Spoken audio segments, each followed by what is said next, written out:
Hey, this is Carla from the Butcher Babies. This is George Corner Fisher from Cannibal Corpse. Hey, this is Rex from Kill Devil Hill. It's Wednesday 13. This is Dad from Devil Driving. This is Motorist from Quad. You're listening to Rabid Noise on Rabid Radio.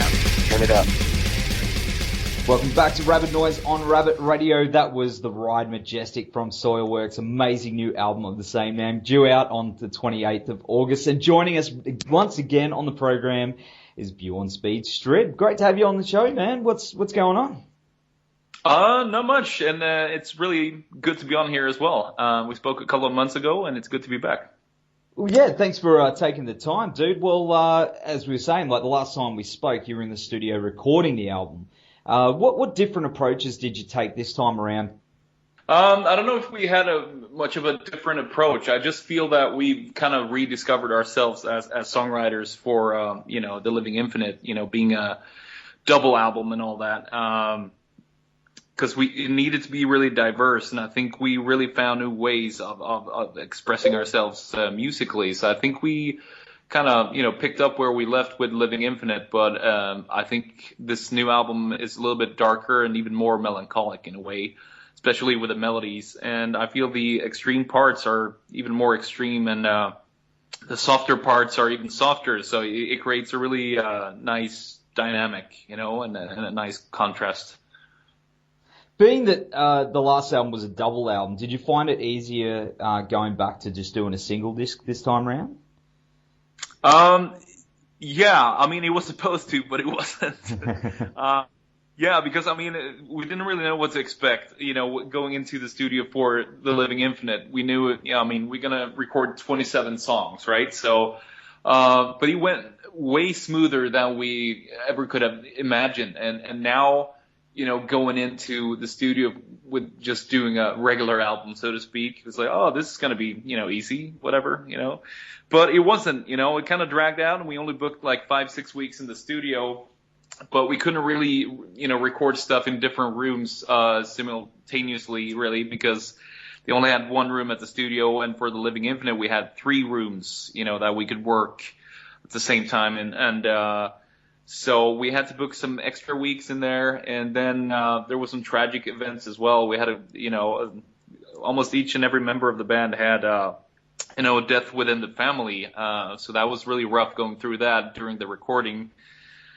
And I guess you could say that it kind of affected, the album as well, and the way it turned out, and how it sounds more melancholic in a way, and to me it sounds, very real, and it was kind of a close encounter with death. And, for example, my 94-year-old grandma, she passed away, and, I guess that's sort of natural, she lived a really good and long life, but she was also one of my absolute best friends, and having to go home from the studio and knowing that you're going to see her for the last time and to say goodbye, it was really rough, and then coming back into the studio and do the vocals. It was a pretty rough moment, but I think it also affected the whole album. I think I managed to channel a lot of emotions through the album. I think you can hear that as well. I'm very sorry to hear that, man. It's still not easy, even at that age, And I know. Especially, I was really close with her, and especially the last 10 years, I think we got really close, and we were actually, hanging out, and she was always listening to Soilwork before bed. How about that? Well, man, I'm sure she's extremely proud of you. So, with the album title, what's the meaning behind the title? I guess you could say it's somewhat of a tribute to the ones we've lost. Life is sort of a majestic ride, It's really crazy, and it's kind of hard to grasp the whole thing. And if you think too much, you will go crazy. And then there's death. I have a pretty big dose of death anxiety.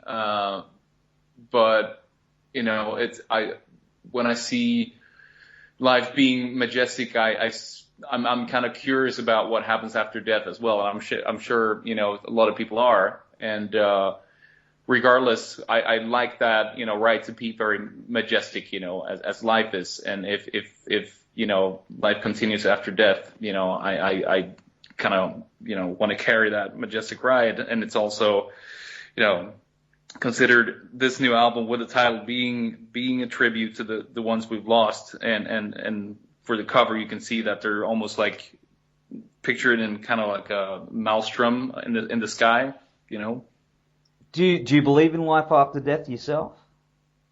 I don't know. I'm kind of curious, and sometimes I don't even know what's what I would prefer. If it would be better to just like cease to exist. But then again, like where do all thoughts and feelings go? They got to go somewhere. It's kind of hard to accept that it would just like you would just cease to exist. All your feelings and all your memories, everything is just gone.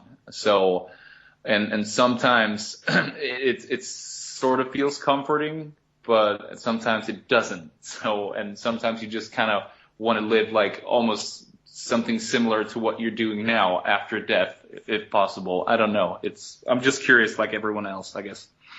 I am too, man. I definitely something that I listen to a lot of podcasts, especially like paranormal podcasts and stuff like that.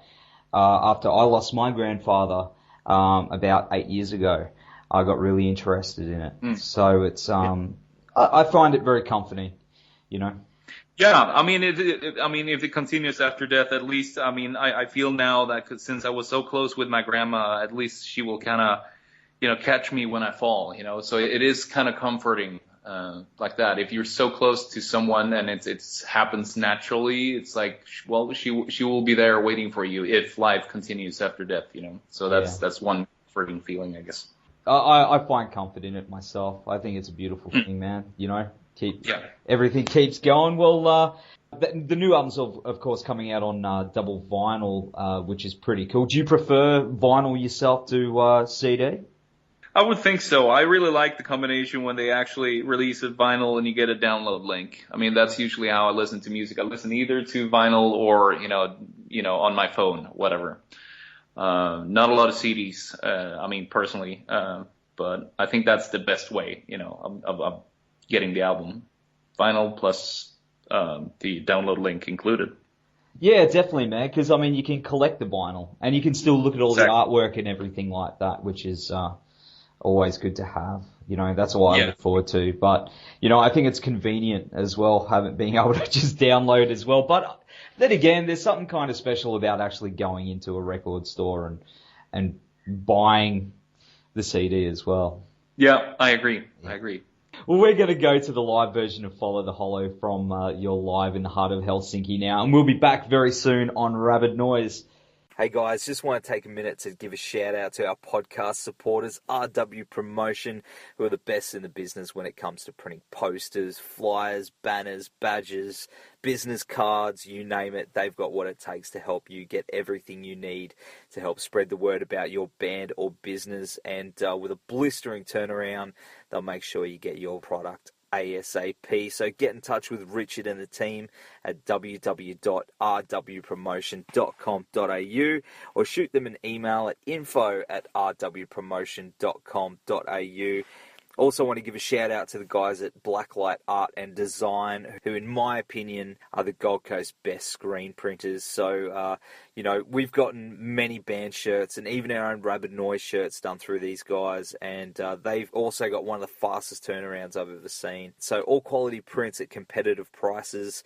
So whether it's band merchandise, sporting teams, promotional garments or workwear, they've got you covered. So hit them up at www.blacklightad.com.au or email them at info@blacklightad.com.au. So big thanks to those guys for helping us to bring you this podcast each and every week and for, of course, supporting the metal scene.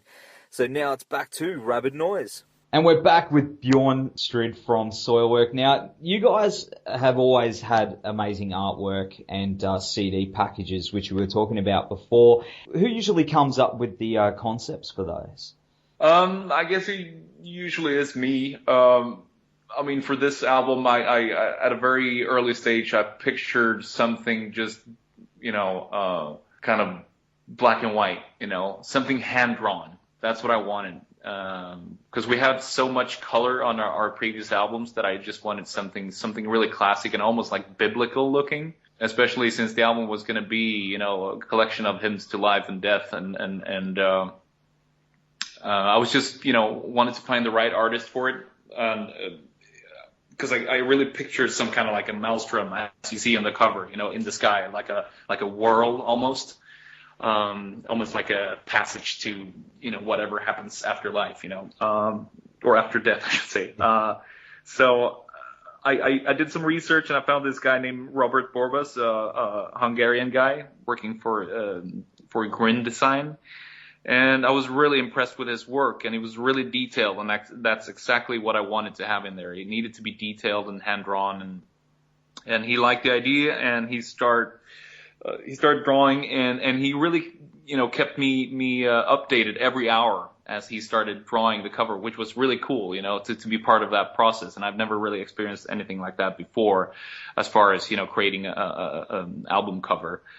So it was really cool to see it, take form, and he managed to really put together exactly, what I pictured from the beginning, and I think it really suits the title as well.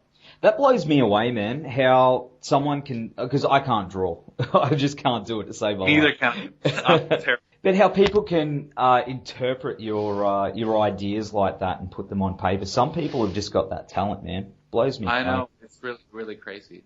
It's really cool. Yeah, I mean, I've been thinking about like picking up maybe like doing a little bit of painting, because it's, I don't know, it feels like therapeutic in a way. But I don't know what I would do. It would probably just turn into a mess, but maybe it's actually, fun still, so. Well, it's funny, like I work with an artist, and she's had this theme over the last 6 months of just skulls, of different themes within the skull. And she'll go home and just hours will just go by. She'll just go into a trance and draw these skulls. And she's finished the whole set of them, and it just looks amazing. It's just how they can go into just, that's what she said. It's like going into like a trance, just, meditating. Like, I guess it's like guitarists and musos, that you find your comfortable space and you just go there.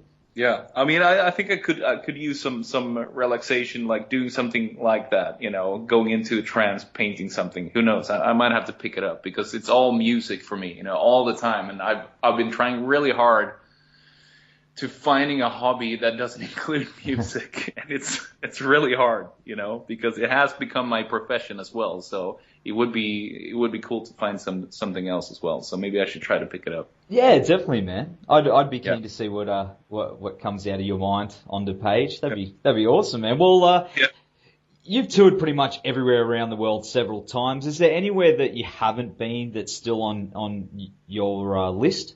Well, we haven't been to South America, which is really weird. I mean, we've gotten a lot of offers from there, but it never really happened because it was, kind of colliding with another tour in North America or Europe, whatever. So, but we're really looking into doing that now for this album, and possibly also, cover all the continents and maybe do South Africa as well. And I'm trying to think. I mean, you can play in so many different places now as a metal band, which is really cool.